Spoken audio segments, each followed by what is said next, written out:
السلام علیکم، کیسے ہیں آپ؟ ٹھیک ہوں گے؟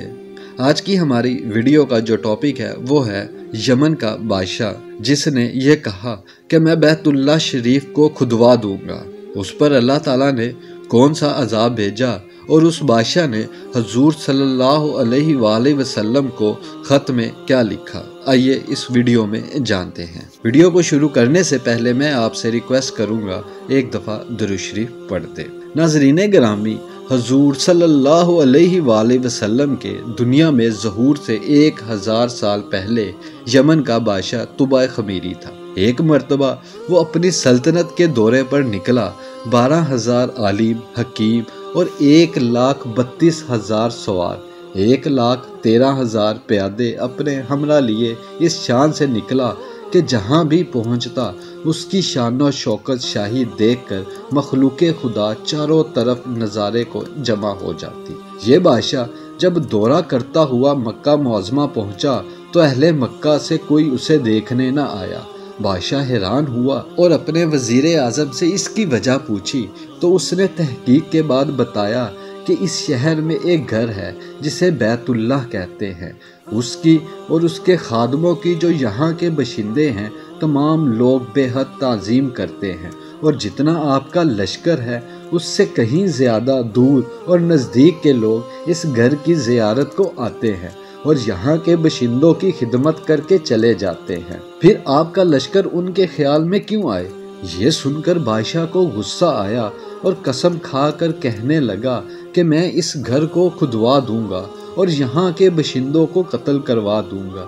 یہ کہنا تھا کہ بادشاہ کے ناک، منہ اور آنکھوں سے خون بہنا شروع ہو گیا اور ایسا بدبودار مادہ بہنے لگا کہ اس کے پاس کسی کو بیٹھنے کی بھی ہمت نہ رہی۔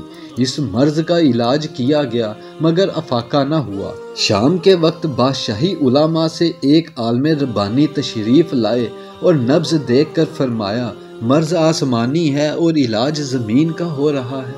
اے بادشاہ، آپ نے اگر کوئی بری نیت کی ہے تو فوراً اس سے توبہ کرے۔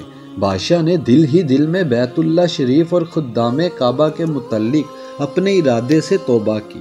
توبہ کرتے ہی اس کا وہ خون اور مادہ بہنا بند ہو گیا اور ساتھ ہی اللہ نے اسے ایمان کی دولت سے مالا مال کر دیا۔ پھر صحت کی خوشی میں اس نے بیت اللہ شریف کو ریشمی غلاف چڑھایا اور شہر کے ہر باشندے کو 7 اشرفی اور 7 ریشمی جوڑے نظر کیے۔ پھر یہاں سے چل کر مدینہ منورہ پہنچا تو ہمراہ علماء نے جو قطب سماویہ کے عالم تھے وہاں کی مٹی کو سونگا اور کنکریوں کو دیکھا اور نبی آخر الزمان صلی اللہ علیہ وآلہ وسلم کی ہجرت گاہ کی جو علامتیں انہوں نے پڑھی تھی ان کے مطابق اس سرزمین کو پایا تو باہم عہد کر لیا کہ ہم یہاں ہی مر جائیں گے مگر اس سرزمین کو نہ چھوڑیں گے۔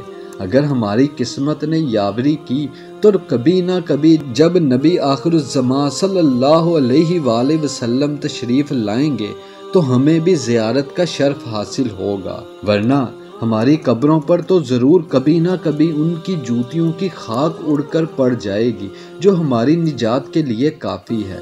کویہ سن کر طبع خمیری نے ان عالموں کے واسطے 400 مکان بنوائے اور اس بڑے عالم ربانی کے مکان کے پاس حضور صلی اللہ علیہ وآلہ وسلم کی خاطر ایک 2 منزلہ عمدہ مکان تعمیر کروایا اور وصیت کر دی کہ جب آپ صلی اللہ علیہ وآلہ وسلم تشریف لائیں تو یہ مکان آپ صلی اللہ علیہ وآلہ وسلم کی آرام گاہ ہو، اور ان 400 علماء کی کافی مالی امداد بھی کی اور کہا کہ تم ہمیشہ یہیں رہو، اور پھر اس بڑے عالم ربانی کو ایک خط لکھ دیا اور کہا میرا یہ خط اس نبی آخر الزمان صلی اللہ علیہ وآلہ وسلم کی خدمت اقدس میں پیش کر دینا، اور اگر زندگی بھر تمہیں حضور صلی اللہ علیہ وآلہ وسلم کی زیارت کا موقع نہ ملے تو اپنی اولاد کو وصیت کر دینا کہ نسلاً بہ نسلاً میرا یہ خط محفوظ رکھے حتیٰ کہ سرکار عبد اقرار صلی اللہ علیہ وآلہ وسلم کی خدمت میں پیش کیا جائے۔ یہ کہہ کر بادشاہ وہاں سے چل دیا۔ وہ خط نبی کریم صلی اللہ علیہ وآلہ وسلم کی خدمت میں 1000 سال بعد پیش ہوا۔ کیسے ہوا اور خط میں کیا لکھا تھا سنیے اور عظمت رسول صلی اللہ علیہ وآلہ وسلم کی شان دیکھیے۔ کم ترین مخلوق طبع اول خمیری کی طرف سے شفیع المذنبین سید المرسلین محمد رسول صلی اللہ علیہ وآلہ وسلم۔ اما بعد، اے اللہ کے حبیب، میں آپ پر ایمان لاتا ہوں اور جو کتاب آپ پر نازل ہوگی اس پر بھی ایمان لاتا ہوں، اور میں آپ کے دین پر ہوں۔ پس اگر مجھے آپ کی زیارت کا موقع مل گیا تو بہت اچھا و غنیمت، اور اگر میں آپ کی زیارت نہ کر سکا تو میری شفاعت فرمانا اور قیامت کے روز مجھے فراموش نہ کرنا۔ میں آپ کی پہلی امت میں سے ہوں اور آپ کے ساتھ آپ کی آمد سے پہلے ہی بیعت کرتا ہوں۔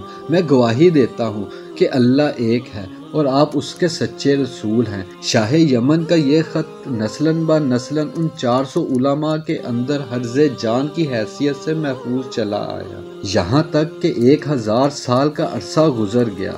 ان علماء کی اولاد اس کثرت سے بڑھی کہ مدینہ منورہ کی آبادی میں کئی گنا اضافہ ہو گیا، اور یہ خط دست بدست ما وصیت کے اس بڑے عالم ربانی کی اولاد میں سے حضرت ابو ایوب انصاری رضی اللہ تعالی عنہ کے پاس پہنچا، اور آپ نے وہ خط اپنے غلام خاص ابو لیلہ کی تحویل میں رکھا۔ اور جب حضور صلی اللہ علیہ وآلہ وسلم نے مدینہ ہجرت فرمائی اور مدینے کی الوداعی گھاٹی مسنیات کی گھاٹیوں سے آپ کی اونٹنی نمودار ہوئی، اور مدینے کے خوش نصیب لوگ محبوب خدا کا استقبال کرنے کو جوق در جوق آ رہے تھے، اور کوئی اپنے مکانوں کو سجا رہا تھا تو کوئی گلیوں کو اور سڑکوں کو صاف کر رہا تھا، اور کوئی دعوت کا انتظام کر رہا تھا، اور سب یہی اصرار کر رہے تھے کہ حضور صلی اللہ علیہ وآلہ وسلم میرے گھر تشریف لائیں۔ حضور صلی اللہ علیہ وآلہ وسلم نے فرمایا کہ میری اونٹنی کی نکیل چھوڑ دو، جس گھر میں یہ ٹھہرے گی اور بیٹھ جائے گی وہی میری قیام گاہ ہوگی۔ چنانچہ جو 2 منزلہ مکان شاہ یمن طبع خمیری نے حضور صلی اللہ علیہ وآلہ وسلم کی خاطر بنوایا تھا، وہ اس وقت حضرت ابو ایوب انصاری رضی اللہ تعالی عنہ کی تحویل میں تھا۔ اسی میں حضور صلی اللہ علیہ وآلہ وسلم کی اونٹنی جا کر ٹھہر گئی۔ لوگوں نے ابو لیلہ کو بھیجا کہ جاؤ حضور کو شاہ یمن طبع خمیری کا خط دے آؤ۔